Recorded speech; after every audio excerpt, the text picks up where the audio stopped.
আসসালামু আলাইকুম। আমার হাতে যে মাদারবোর্ডটা দেখতে পাচ্ছেন, এটা হচ্ছে আইটেল ভিশন 1 Pro এর মাদারবোর্ড। তো এই মাদারবোর্ডটাতে সমস্যা হচ্ছে ফুল শর্ট। তো এই ফোনটা কাস্টমার সোলার ব্যাটারিতে চার্জার দিয়েছিল এবং পরে ফোনটা ফুল শর্ট হয়ে যায় এবং চার্জারটাও নাকি নষ্ট হয়ে যায়। তো এই অবস্থা আমার কাছে নিয়ে আসছে। তো আমি দেখেই বুঝতে পারলাম যে ফোনটা হয়তো আইসি শর্ট হয়ে গেছে। তো এখন যেহেতু ফোনের স্টেনসিল বা শেলগুলা লাগানো, তো আমি কোনো জায়গায় গরম অনুভবটাও করলাম না। তো আমি আপনাদের দেখাচ্ছি যে ফোনটা যে আসলে ফুল শর্ট। তো দেখতে পাচ্ছেন বিপ দিচ্ছে পজিটিভ এবং গ্রাউন্ডে যখন আমি লাগাচ্ছি তখন শর্ট দেখাচ্ছে। তো আমি আজকে স্টেপ বাই স্টেপ দেখাবো যে এই ফোনটার সমস্যাটা কীভাবে সমাধান করতে হয়, বিশেষ করে ফুল শট কীভাবে রিমুভ করতে হবে, কীভাবে ফাইন্ড আউট করতে হয়। তো আমি এর আগেও একটু চেক চেক করেছিলাম যে কোথাও গরম হয় কি না পাওয়ার সাপ্লাই দিয়ে, কিন্তু কোথাও কোনো গরম হয়নি। তো আমি আবারও দেখতেছি যে কোনো জায়গায় গরম হয় কিনা, কোনো কম্পোনেন্ট বা কোনো আইসি গরম হয় কিনা। তো তারপরও কোনো জায়গায় কোনো গরম অনুভব করলাম না। তো আমি এখন একটু তিনার দিয়ে দেখবো যে কোথাও কোনো ধোঁয়া টোয়া ওঠে কিনা।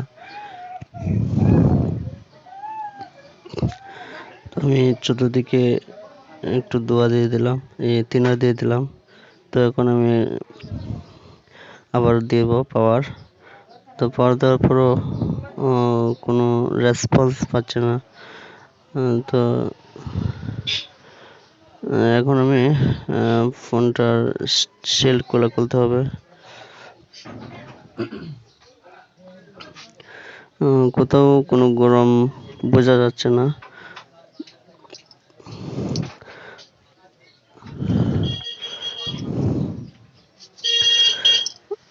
তো যেহেতু পাওয়ার আইসি নিচের দিকে থাকে, সিপিইউ এমএমসির পাশে এবং চার্জিং আইসি, তো আমি সেদিকে শিল্ড বা স্টেনসিলটা করব। করলে তো আমি ক্যামেরাগুলো খুলে নিচ্ছি, সম্পূর্ণ এখান থেকে আলাদা করে। তারপর আমি শিল্ডগুলো খুলে তারপর আমি আপনাদের দেখাবো যে এটার সমস্যাটা কোথায়। তো যারা মোবাইল সার্ভিসিং করেন তাদের জন্য খুব উপকারী। আমি কয়েকটা মোবাইল সার্ভিসিং পিডিএফ রয়েছে, আমার পূর্বের একটা ভিডিও রয়েছে, সেই ভিডিওর ডিসক্রিপশন বক্সে পেয়ে যাবেন। আর যারা আমার চ্যানেলে নতুন, অবশ্যই চ্যানেলটা সাবস্ক্রাইব করে দেবেন। আমি প্রতিনিয়তই মোবাইল ফোনের সমস্যা নিয়ে মোবাইলের সমস্যা নিয়ে এবং সমাধান নিয়ে আমি ভিডিও করে থাকি। তো যাই হোক, আমি হালকা একটু জায়গায় শেল খুলেছি এবং সেখানে ধোঁয়া দিয়ে চেক করতেছি যে সেখানে শর্ট আছে কিনা। তো আমি এখানে একটু তার জাম্পার করে দিলাম যাতে আমি পাওয়ার সাপ্লাই ক্লিপটা খুব সহজেই লাগাতে পারি। তো এখানে কোনো গরম হচ্ছে না। তো এখন আমাকে শেলটা আরো খুলতে হবে।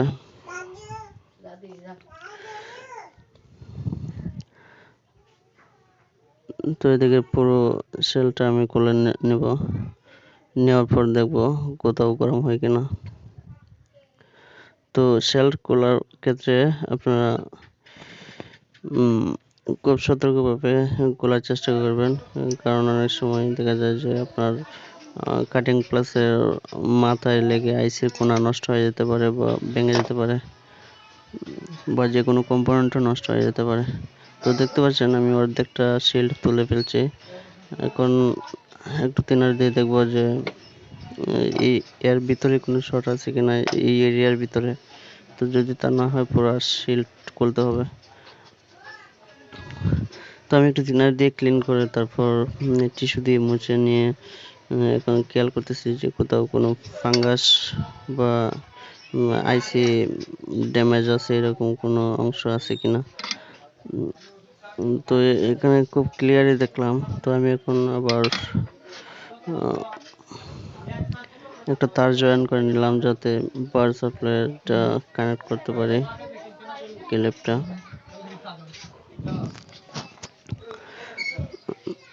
তো আমি যখন লাগাচ্ছি তারপরও কোনো জায়গায় কোনো শর্ট দেখা যাচ্ছে না, বোঝা যাচ্ছে না। তো যেহেতু পুরা এই শিলটাই দেখা যায় খুলতে হবে, তো আমি পুরো শিলটাই এখন খুলবো।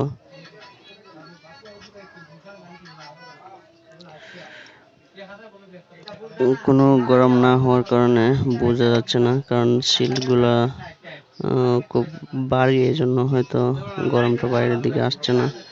তো যাই হোক, আমি সেটা শিলটা পুরোটা খুলে ফেলবো।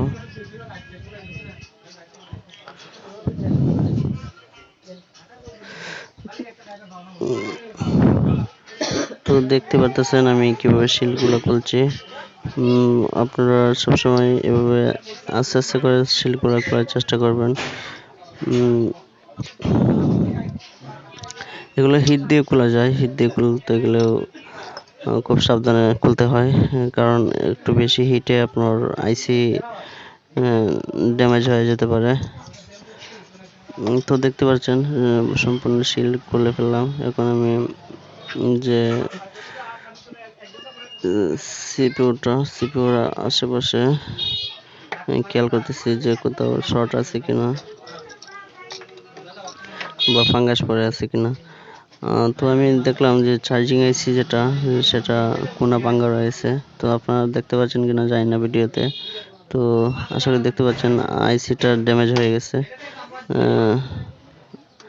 তো আইসির কোনা অলরেডি ভাঙ্গা, কারণ আইসিটা পুড়ে যাওয়ার পর এখানে ফুল শর্ট হয়ে রয়েছে। তো আমি এখানে একটু ধোয়া দিয়ে তারপর আরো কনফার্ম হব যে কোনটা শর্ট। তো দেখতে থাকুন।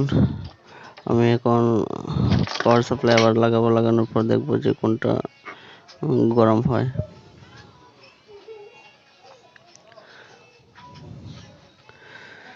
তো দেখতে পারতেছেন যে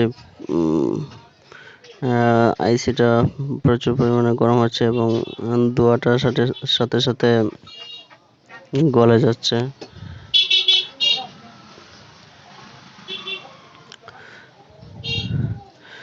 তো আমি এখন আবারও একটু ক্লিয়ার করার জন্য, আপনাদেরকে বোঝানোর জন্য আমি আবার একটু টিনা দিয়ে পরিষ্কার করে দেখাচ্ছি।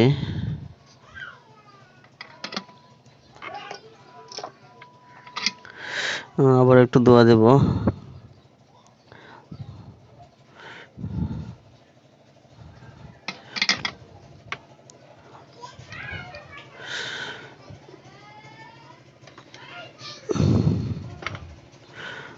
তো একটু খেয়াল করবেন যে কোথায় শর্টটা। তো দেখতে পাচ্ছেন যে এখানে যে আইসিটাই শর্ট।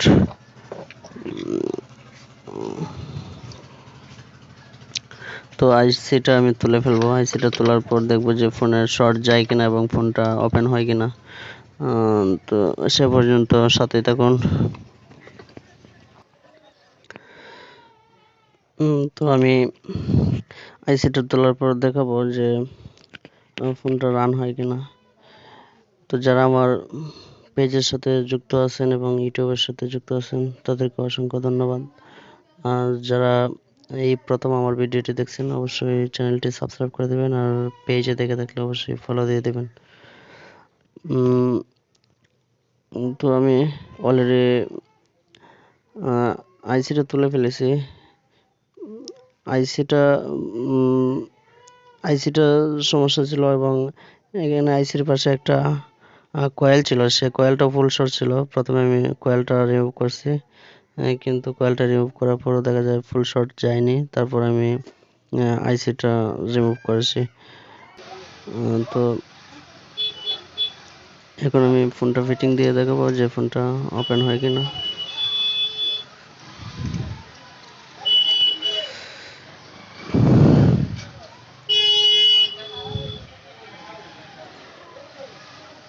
তো আমি ফোনটা এখন দেখবো অন হয় কিনা।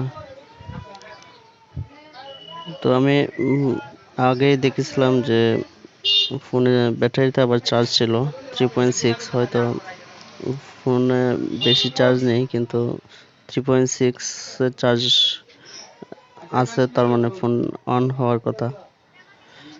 তো আমি ফোনটা চার্জ দিলাম,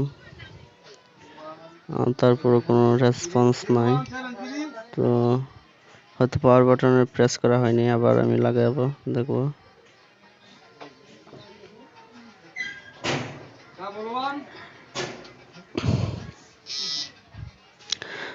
তো দেখতে পাচ্ছেন ভাইব্রেট করেছে এবং ফোনটা ওপেন হয়ে গেছে।